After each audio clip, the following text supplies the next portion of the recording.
raadiyoonii Dirree Shaggar. raadiyoonii Dirree Shaggar. raadiyoonii Dirree Shaggar.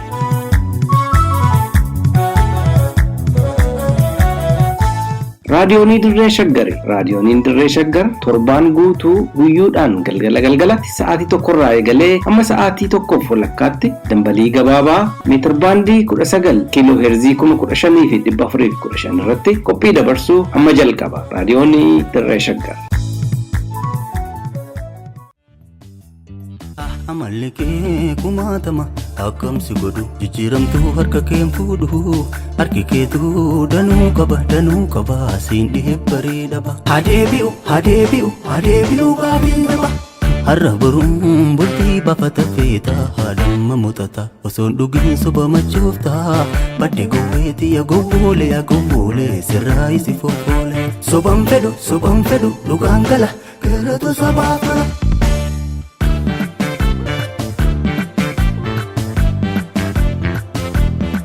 Didimmisee bokkaarroo buufkaanaan dubbiin itti fidde si gorfachuuf karaan keeruma baata afaan dina faafata dararamnee jireenya bara dheeraa kunoo har'a as geenye lafa barii simbirwacha hammeessee kanaaf falma jabeesse na laaffisuuf alanshitee gamuu kee beekee jira garaanii gama nyaaphaa gortee tadibbee tumtu garaan tasamman kooftuu laat naan dubbadhaa sodaata kan qabu saba koo falmee lubbuuti yasdab hubadhu ati na miidhuuf malaa maltus dubbee dhugaan saba koo humaa hunda qabdi laal deemsa jaarraa tokko falakkaa keessaa dhugaa dukkanni nyaanne hungam qabu warree gamnitti baafne dhalootarraan kan geenne yaa jallanni ilaalcha keetii safuun qabne of keessa gochi kan kee buleetu bubbuleetu gubee nama maleessa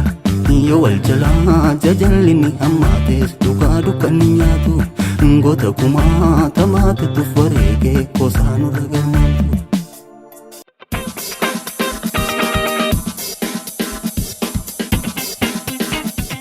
Akka moltan kabajamtoota dhaggeeffattoota keenyaa raadiyoon Dirree Shaggar irraa oduu ammaaf qabnu isin dhageechifna. Oduu waliin Gurmeechaa Gammachuuti. Maatiin artistii Haacaaluu Hundeessaa dhaabbata tola ooltummaa daa'immanii fi manguddoota Amboof gargaarsa gumaachan. Artistii Haacaaluu Hundeessaa murtoo haqaa akka dhabee gaanfa Afrikaatti Daayirektarri Human Rights Watch Beedar beeksisan. Haalli hayyu duree adda bilisummaa Oromoo Jaal Daawud Ibsaa keessatti argaman akkuma wallaalametti jira. Kaanaadaatti bulchiinsi Halifax waxabajjii 23 yookaan akka lakkoofsa Awurooppaatti Juun 29 guyyaa Oromiyaa jechuun moggaase. Uummanni godinaalee Harargee Bahaa fi Harargee Lixaa hanqina wabii nyaataaf saaxilamanii akka jiran dhagahame. Riqichi guddichi Taggazee naannoo Amaaraa fi Tigraay wal qunnamsiisuu addaan cituun beekame kanneen jedhan mata dureewwanii amma oduu bal'inaan. Maatiin artistii Haacaaluu Hundeessaa yaadannoo wareegama artistii Haacaaluu waggaa tokkoffaa sababeeffachuun dhaabbata tola ooltummaa daa'immanii fi manguddoota magaalaa Ambootti argamuuf gargaarsa godhaniiru. Haati warraa Haacaaluu aadde Faantuu Damissoo akka jedhanitti mul'annii fi kaayyoon Haacaaluu namoota harka qalleeyyii gargaaruu ture jedhan. Ceenko yeroo lubbuun jiraatu waa baay'ee yaada. Akkuma beekamu wantoota hedduus godheera. Aceen namaaf hin dhaqqaba garuu namni isaaf dhaqqabee hin jiru. Kan na ajaa'ibus kan na gaddisiisus kaniin immoo itti barachaa jirus kan manatti fakkaata. Kaayyoon isaa fi karoorri isaa yeroo baay'ee namoota gargaarudha. Keessa isaa kan jiru kaayyoo isaa sanammaan immoo galmaan hanga yoo rabbi na gargaare jedheen. Aadde Faantuun kaayyoo Haacaaluu kana galmaan ga'uuf cimsanii akka hojjetan dubbatan. Namoonni haga ammaatti maqaa Haacaaluutiin daldalaa jiran amma booda gocha akkasiirraa akka of qusatan raadiyoon sagalee Ameerikaatti himaniiru. Kaayyoo isaa sana galmaan ga'uudhaaf itti qophaa'een jira. Garuu mukti tokko immoo qophaa isaan boba'u jedhamti Oromoon hin naamamaaku. Kanaafiyyuu uummatan qaba. Aceenkoo akkuma jedhan uummata kootiif qaaliidha jedheera. Uummanni immoo isaaf maalidha kan jedhu deebisaa kanarratti argadha. Akka ergaattis akka imaanaattis kan dabarfadhu amma waggaa tokko namoonni hedduun maqaa isaatiin daldalaniiru. Waa hedduus jedhaniiru. Gocha isaanii kanarraa otoo dhaabbatanii natti tola. Gargaaruu kan barbaadan maqaa foondeeshinii kanaatiin gargaaranii maqaa isaa akka dhaabnu akka siidaatti akka dhaabnu barbaada. ani nan darba kan nattaalee jiru immoo dhaloota biraatu dhufa dhaloota biraa sanaaf immoo seenaa isaa dabarsuun barbaada waan ta'eef faawundeeshiniin isaa kun akka lafa nu qabatee nu deemuuf uummanni na bukkee akka dhaabbatu abdiin irraa qaba maqaan isaa akka ka'u warri hin barbaanne jiru garuu kan baay'een itti gammadus kan waaqa galateeffadhus Haceen Kootoo jiruyyuu biyya raasa du'ees biyya raasaa jira. Gaanfa Afrikaatti Daayiriktarri dhaabbata mirga namoomaa Human Rights Watch Laatishaa Reedar weellisaa fi qabsaa'aa Hacaaluu Hundeessaa eega ajjeefamee waggaa tokko guutullee hanga yoonatti murtoo haqaa hin arganne jechuun dheengadda fuula Tiwiitarii isaa irratti maxxansaniiru. Du'a isaa hordofuun biyyattiin qarree nagaa irraa sigigaachuun jeequmsaa fi saaxilamtee jirti kan jedhan Laatishaan ajjeefamuu isaaf garuu haga ammaatti qaamni itti gaafatamummaa fudhatee hin jiru jechuun adeemsa seeraa biyyattii qeeqaniiru. Ajjeefamuu Hacaaluu hordofuun tarkaanfii mootummaa fudhataa ture biyyattii ga'amaaf saaxileera. Namoonni dhibbatti lakkaa'amanis ajjeefamuus eeraniiru. Sochiin mormii Oromoo waggoota 5tiin muummicha ministeeraa Abiy Ahmed gara aangootti fiduuf hundee kan ta'es sirboota Hacaaluu akkaataan dubbatanii yeroo dheeraaf callisanii kan turan maatiin Hacaaluu murtii haqaa gaafataa jiraachuu isaanii Laatishaa Beedar fuula Tiwiitarii isaanii irratti barreessaniiru. Haalli nageenyaa fi fayyaa hayyuduree adda bilisummaa Oromoo Jaal Daawud Ibsaa keessatti argaman beekuun rakkisaa ta'ee akka jiru itti gaafatamaa sabquunnamtii adda bilisummaa Oromoo Lammii Gammachuu ibsan. Obbo Lammiin Afgaaffii kaleessaa raadiyoon Dirree Shaggar waliin taasisaniin akka jedhanitti manni jireenyaa hayyuduree kanaa eega gaafa hidhattoota mootummaatiin cabsamee poolisiidhaan sakatta'amuun bilbila harkaa dabalatee meeshaaleen hedduun irraa fudhatamanii kaasee haga yoonatti poolisiidhaan marfamee galaa fi baha dhorkamuu irratti argama. Bilbila harkaa dabalatee inumaayyuu yeroo sanaaf ibsaa manaallee irraa kutanii guutummaa guutuutti qunnamtii namarraa seensota dhaabaarraa uummata Oromoo bal'aarraa erga citeetii har'a ji'oota lakkoofsiseera. Erga sanaati hayyudureen adda bilisummaa Oromoo jiraachuu dhiisuu isaanii akka qondaala dhaabaatti akkasumas inni dhukkubaaf fayyaa isaanii waan ittiin adda baafannee beeknu tokkollee akka hin qabnedha nuti. Dhaabbileen gurguddoon addunyaa kan akka Amnesty International fi dhaabbanni Fannoo Diimaa haala fayyaa isaanii hubachuuf gara mana isaanii deemanis poolisoota bilxiginnaatiin dhorkamuu ibsaniiru.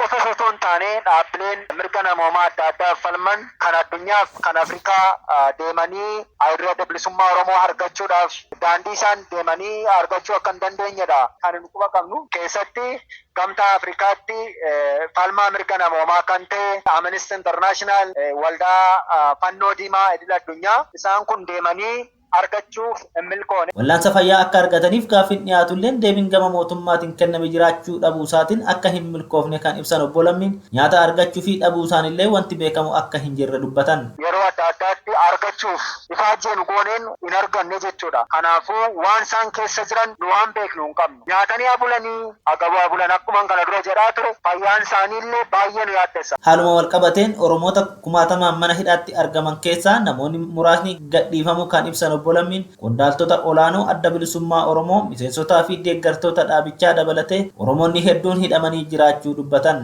Hidhamtoonni siyaasaa dhaaba keenya keessattuu miseensa Shanee Gumii Sabaa adda bilisummaa Oromoo hoogganoota olaanaa jechuudha. Miseensa Gumii Sabaa, miseensota koree gidduu isa jedhanii akka dhaabbilee biraatti qondaalota deeggartootni dhaabaa kumootaan kan lakkaa'aman hidhamaniiru kana namuu quba qaba. Jaal Kaayyoo Fufaa dabalatee namoonni muraasni mana hidhaarraa gidduu kana kan ba'an yoo ta'u namoota galmee Kaayyoo Fufaa jalatti himataman keessaa namni tokko mana hidhaatii baafamee magaalaa Naqamteetti ajjeefameera. Namootni muraasni kumootaan kan lakkaa'aman keessaati namootni muraasni gallakkifamanidha jiru. Garuu isaan gallakkifaman kun hidhamuu mantuu isaanirra hin turre. Keessattuu namoota amma lakkifaman kana keessaati kan keessaa mana hidhaa laallee fuudhamee ajjeefametti jira. Fakkeenyaaf namoota hamma galmee Jaal Kaayyoo Fufaa jalatti argamanii nama 6 turan. Isaan keessaa Gaaddisaa Nagaasaa yookaan Saifuu kan jedhamu mana hidhaa Qilinxoodhaa baafamee magaalaa Naqamteetti ajjeefame. Miseensonni adda bilisummaa Oromoo hidhamanii mana murtiitti osoo hin dhiyaatin dararamaa jiran jiraachuullee himaniiru. Hidhamtoota siyaasaa adda bilisummaa Oromoo kan mana murtii dhiyaatanii dhimmi isaanii manni murtii tasa hin ilaalin fakkeenyaa fi barreessituu hayyuduree adda bilisummaa Oromoo kan taate Meetii Milkoo Gammachuu haga har'aatti ji'oota 11 oliif hidhamteetti kan argamtu garuu haga ammaatti mana murtii dhiyaattee dhimmi ishee mana murtii tokkottuu hin dhaga'aminidha kan isheen jirtu. Akkuma kana miseensa Gumii Sabaa adda bilisummaa Oromoo kan ta'an Jaal Gammachiis Tolasaa hojii dhaabaaf godina Lubbaaboor deemanii erga hidhamanii har'a yoo xiqqaate ji'oota 10 oliif isaan kunillee mana murtiitti hin dhiyaanne. Dararaa fi roorroon qondaaltota miseensota isaanii fi uummata Oromoo irraa dhaabbachuu kan danda'u qabsoo qofaan akka ta'e obbo Lammiin hubachiisaniiru. Dararaan kun kan inni hoogganoota adda bilisummaa Oromoo, qondaalota, miseensotaaf deeggartoota akkasumas uummata Oromoo bal'aarra roorroon kun dhaabachuu kan hin danda'u yoo bilisummaan deebii argata jennee amanna. Kanaadatti bulchiinsi magaalaa Halifax ajjeefamuu weellisaa Haacaaluu Hundeessaa ilaalchisuun waxabajjii 23 yookiin akka lakkoofsa Awurooppaatti Juun 29 guyyaa Oromiyaa jechuun ibsa baasuun moggaaseera. Ibsa kana keessatti uummanni Oromoo afaan, aadaa, duudhaa fi amantii mataa isaa qabaatullee mootummaadhuma isaatiin gidirfamaa jiraachuu erga ibsee booda Kanaadaan kanaan dura lammiilee ishee gara Oromiyaa iddoowwan garaagaraatti akka hin imalle dhorkus yaadachiiseera. Uummanni Kanaadaa guyyaa Oromiyaa kana irraa fayyadamaadha kan jedhu ibsi kun lammiileen Kanaadaa aadaa fi duudhaa uummata Oromoo kana beekuu fi beeksisuu cinaa dhaabbachuu akka qabanilleen ibsee jira. Gumaacha hawaasni Oromoo aadaa Miikmaakii keessatti godhaniifis bulchiinsi magaalaa Halifax galateeffatee jira. Manni godinaalee Harargee Bahaa fi Harargee Lixaa hanqina roobaa baatii bitootessaa hanga waxabajjii mudateen rakkoo wabii nyaataaf saaxilamuusaa Addis Istaandardi gabaaseera. Sababa hanqina roobaa ji'oota lamaan kana godinaalee kanniin mudatan bara kana kan bara biraarraa oomisha harka 30 hanga 40 dhabaniiru. Kana malees weerara hawwaannisaa fi lolaadhaan oomisha isaanii akka dhabanillee Addis Istaandardi yaadachiiseera. Hanqinni roobaa kun akkanumatti kan itti fufu yoo ta'e bara egeree keessa walakkeessi uummata godinaalee lamaanii gargaarsa wabii nyaataa hatattamaa akka barbaadan beekameera. Godina Harargee Bahaa fi Harargee Lixaa keessa buqqaatota 150tti siqanii fi namoonni gargaarsa namoomaa hin argannee fi rakkoo hamaaf saaxilaman 300 akka jiran gabaasni Addis Istaandardi ifa taasiseera. Egaa kabajamtoota dhaggeeffattoota keenya oduun ammaaf qabanne kanuma qophii keenyaaf waliin turtii gaarii.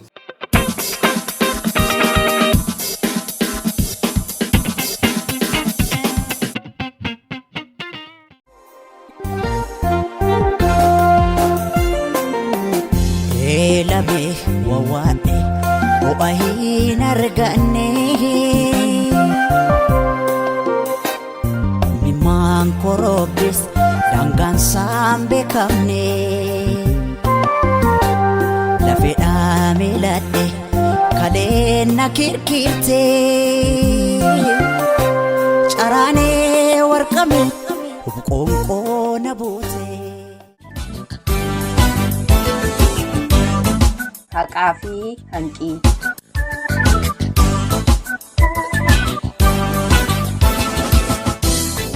Oromoonni haqatti amana. Dhugaa galchuu fi dhugaa fudhachuun haqa baasa. Haqni qaama qorqalbii isaati. Hanqiin namaa namatti darbuun qooda yookaan cubbuu jedhee amana. Haqa namaa hin dabsu garuu haqni isaa sarbamaa jira. Sagantaa kanaan haqaa fi hanqii faana dhoofnee dhugaa Oromoon dhabee fi lafarratti mul'atu iyyaafannee qorree qorannee isiniif dhiyeessina. Haqaa fi hanqii.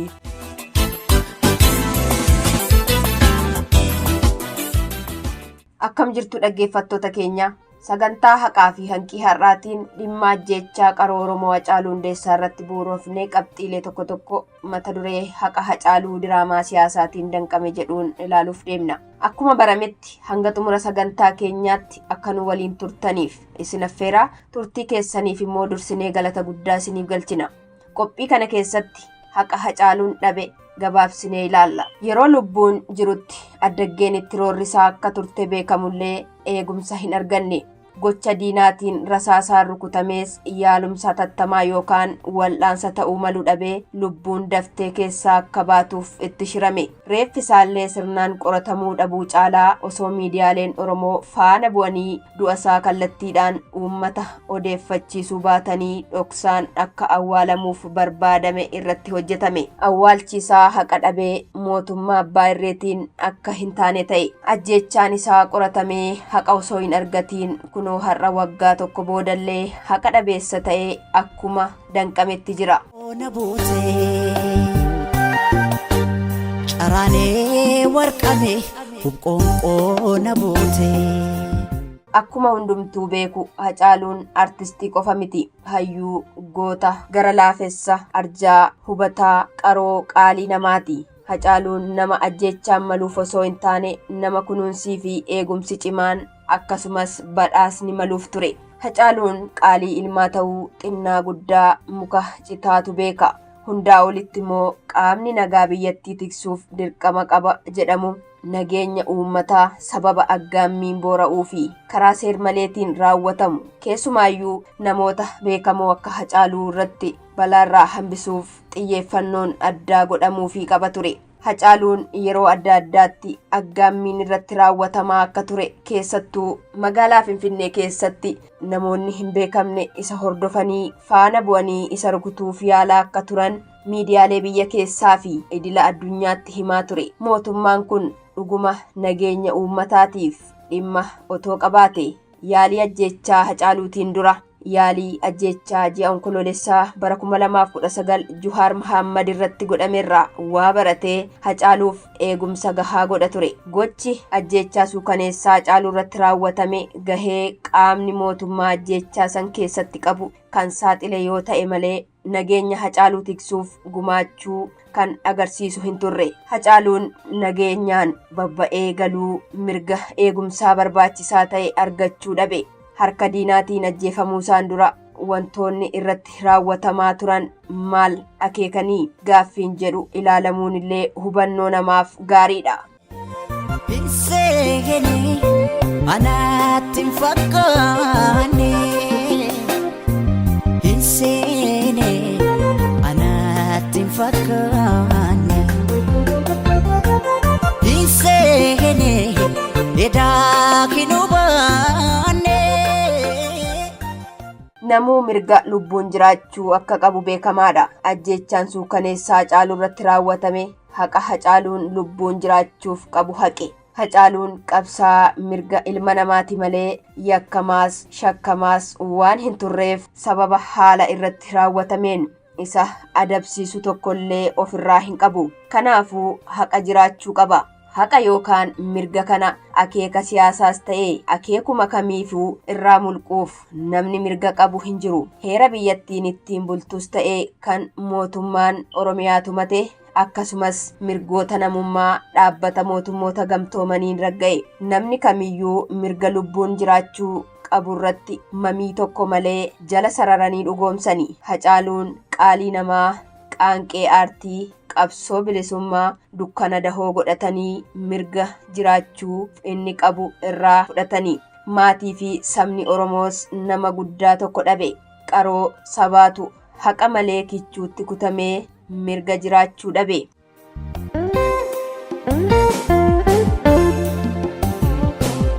Ooyee mankaraaree Hacaaluun gaafa yakkamtootaan rasaasaan dhahamee battalatti gara mana yaalaa geeffamuu hin dandeenye. Magaalaa guddittii buufataaleen fayyaa hedduminaan keessatti argamanitti osoo lubbuun keessaa hin bahiin hatattamaan mana yaalaa dhaqqabee wal'aansa argachuuf carraa hin arganne. Qaroo nama kanaarratti shirri xaxame haaduun mormaaf qophaa'ee du'asaa saffisiisuuf hin barbaanne.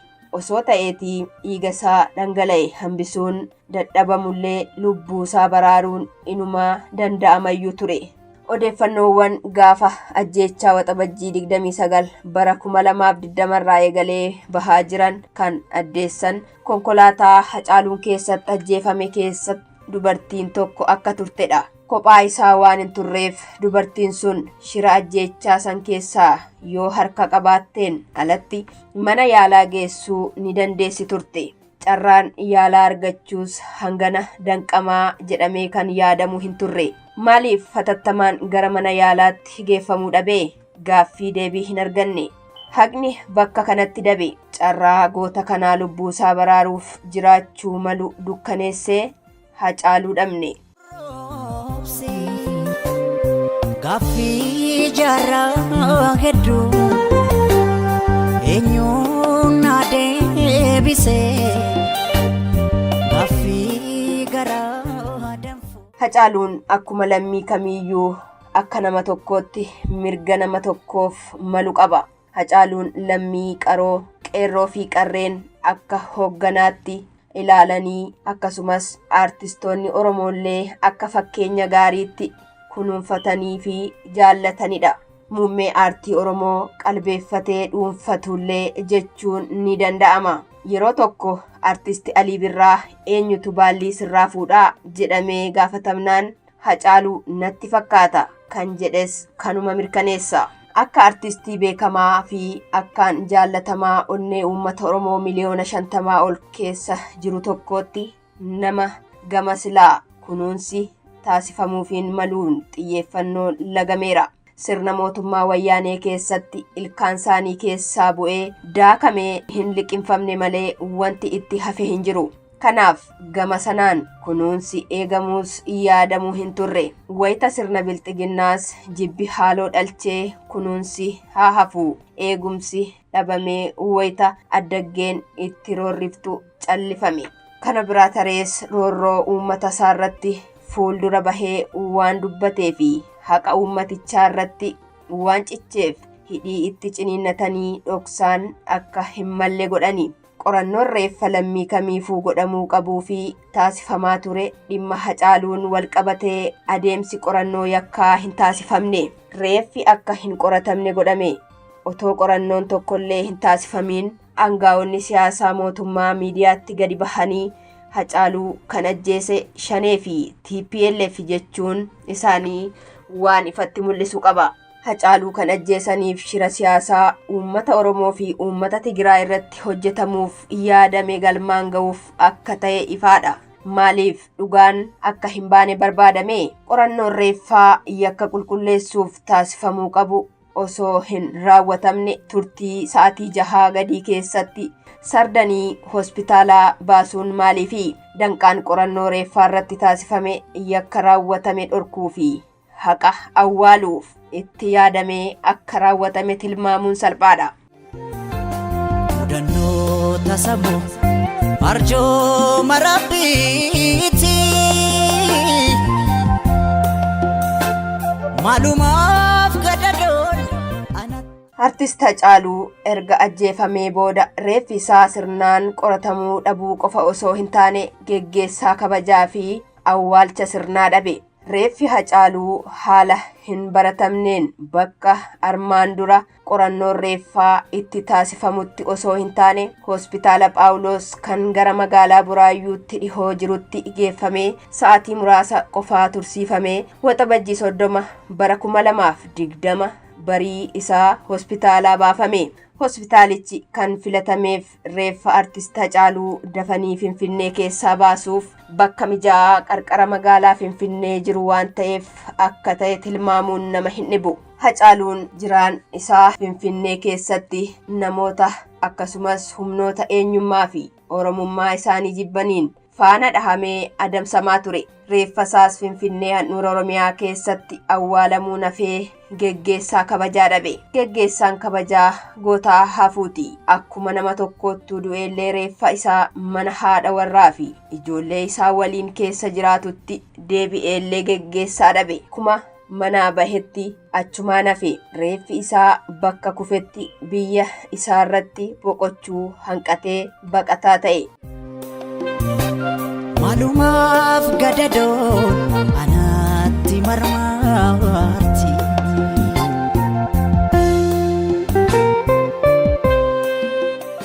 Hacaaluun akeeka siyaasaatiif ajjeefamuusaa kanneen mirkaneessan keessaa tokko itti sardaadhaan reeffa isaa Finfinneerraa akka baafamu taasifamuusaati. Finfinneerraa baafamuu Hacaaluu uummanni mormee Buraayyuu bakka Kellaa jedhamutti karaa cufuun reeffa akka gara Finfinneetti deebi'u dirqisiisuun qabata isaanii hooggantoota siyaasaa Oromoo hidhuun ammas damni Hacaaluu irratti raawwatame hundeen isaa gadi fagoo fi Oromoon akka sabaatti cabuu kan akeeku akka ta'e agarsiisa. Reeffi Hacaaluu Finfinneetti ol deebi'ee murtii mootummaatiin galma aadaa Oromoo kaa'amee ture haala hin beekamneen dhokfamee shawar waarreedhaan yookaan helikoophteraan fe'amee Hoomachoo bakka qubata raayyaa ittisaa dhaqe. Achirraa konkolaataan gara mana maatii Hacaaluutti Amboo geeffame. namoota mana abbaa fi haadha Hacaaluutti gadda Hacaaluu irra turanitti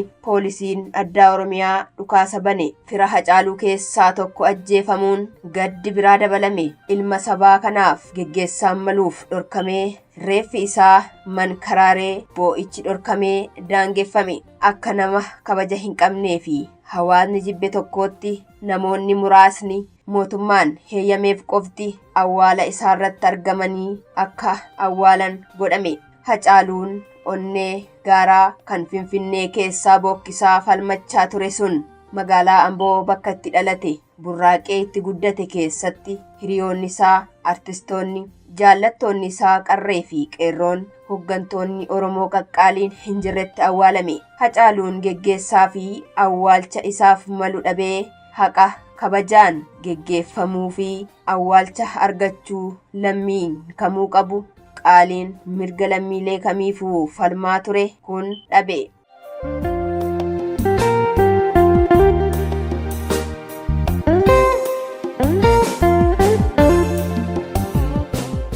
Dubbiin martee dhokfamtee irra dibamee akka hafuuf waan danuutu hojjetame. Awwaalcha isaa booda maatiin akka namaan wal hin quunnamne tigni hin beekamne itti ramadamee marfamanii miidiyaalee walabaa ta'anitti akka hin dubbanne taasifamani. Kana milkeessuufis miidiyaaleen walabaa Oromoo akka cufaman intarneetiin akka cufamu godhame.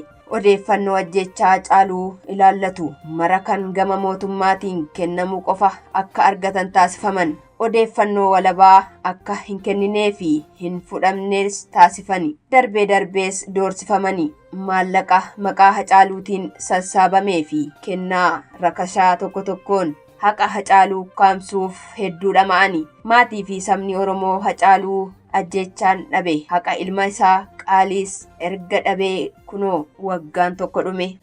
Galma kootisi na jalaa fagaate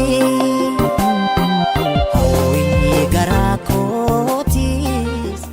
Maallaqni guddaan haala ifa ta'ee fi ifa hin taaneen seeraan ala gandoota Oromiyaa irraa kaasee hanga federaalaatti maqaa Hacaaluutiin sassaabame hangi isaa hin beekamu. Qaamni odiitii godhes hin jiru. Saamichi guddaan maqaa maatii Hacaaluu gargaaruu jedhuu fi siidaa ijaarra jedhu raawwatameera. Waggaa tokkoffaa ilaalchisuun qoosaa siidaa Hacaaluu ijaarre jedhamee ibsames kanuma mirkaneessa. Siidaan ijaarame kan fakkii isaa miidiyaalee mootummaatiin agarsiifame tuffii guddaa mootummaan uummata Oromoof qabu kan mul'isu yoo ta'e malee siidaa Hacaaluuf malu miti. Siidaan akkanaa nama kamiifuu kan malu miti. Tuffiif yoo ta'e malee siidaa akkasii gadi bu'aa ijaaruun barbaachisaa miti. Maallaqni siidaaf jedhamee sassaabamee nyaatamuu mirkaneessa. Walumaa galatti haqni Hacaaluu akka hin baaneef gaafa ajjeefamerraa kaasee hanga har'aatti diraamaa baay'eetu artistii qaalii kanarratti raawwatamaa jira. Hacaaluun gaafa lubbuun ture Finfinnee handhuuraa fi magaalaa guddoo Oromiyaa keessatti sababa Oromummaa isaatiif sababa qaroo ta'ee sabasaaf falmeef adamsamaa nagaa dhorkamee jiraate. Boodarra ajjechaa suukaneessaatiin mirga jiraachuu dhorkame. Maatii fi ijoolleen isaa haqa qaroo isaanii dhabanii waan aangaa'onni siyaasaa jedhaniin qofa dhaga'uuf dirqaman. Kabajaa fi awwaalcha goota kanaa taasifamurraa qoqqobamani. Haqni Hacaaluu diraamaa kijibaatiin dabaan danqamee tokkoof lama miti. Gumaa fi dhugaa Hacaaluu baasuun akeeka inni irraa wareegameef sana karaatti akka hin hafneef gochuun waan ta'eef namuu bakka jirutti gumaacha danda'u gochuu qabaa jedha. Qophii har'aa kanumaan gudunfina. Horaa bulaa.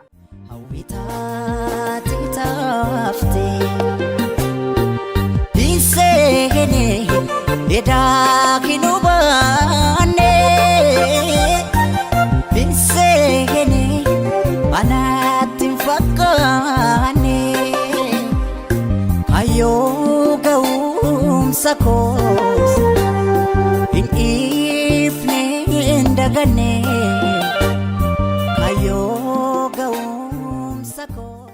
Egaa dhaggeeffattoota keenya oduu dabalatee sagantaa keenya har'aatiin akka bohaartanii fi hubannoo sakkarraa qooddattan ni abdanna. Sagantaa haqaa fi hanqii torbaan dhufu sa'aatii wal fakkaatu irratti isiniif dhiyeessinu irratti akka dhiyaattaniif asuma isin affeeraa. Tamsaasa raadiyoonii Dirree Shaggar boruu galgala sa'aatii wal fakkaatu irratti isiniif darbuun walitti deebina. Turtii gaarii qabaadhaa.